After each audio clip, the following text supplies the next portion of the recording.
Bismillahirrahmanirrahim. Assalamualaikum warahmatullahi wabarakatuh. Salam sejahtera untuk kita semua.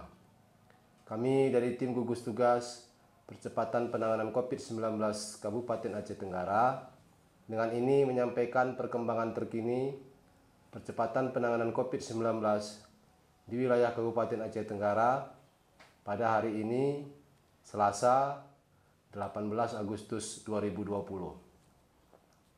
Pertama, orang dalam pemantauan atau ODP berjumlah 7 orang. Kedua, pasien dalam pengawasan atau PDP berjumlah 0 orang. Ketiga, orang selesai pemantauan berjumlah 116 orang.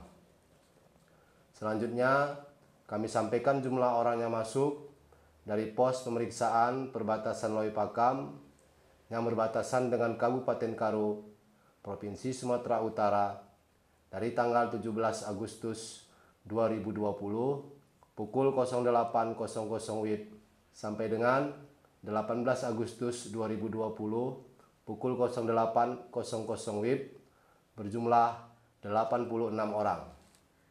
Dalam kesempatan yang baik ini, kami dari tim gugus tugas percepatan penanganan COVID-19 Kabupaten Aceh Tenggara kembali menghimbau, mengingatkan dan mengajak kita semua untuk tetap mematuhi protokol kesehatan pencegahan penularan COVID-19. Terapkan perilaku hidup bersih dan sehat, jaga jarak fisik antara satu dengan yang lain, hindari tempat keramaian atau kerumunan orang atau yang sering kita sebut dengan physical distancing dan social distancing. Tetaplah memakai masker dengan baik dan benar. Mari jadikan protokol kesehatan, perilaku hidup bersih dan sehat, memakai masker, physical distancing dan social distancing menjadi kebutuhan hidup kita semua.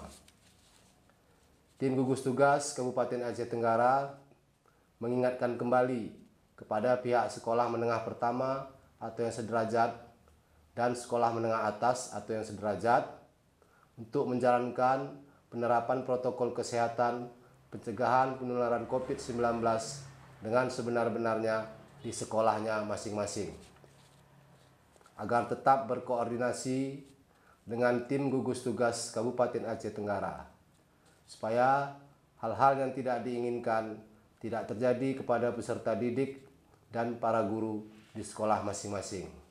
Demikianlah yang dapat kami sampaikan. Terima kasih atas segala perhatian dan mohon maaf atas segala kekurangan. Billahi taufiq wal hidayah. Assalamualaikum warahmatullahi wabarakatuh.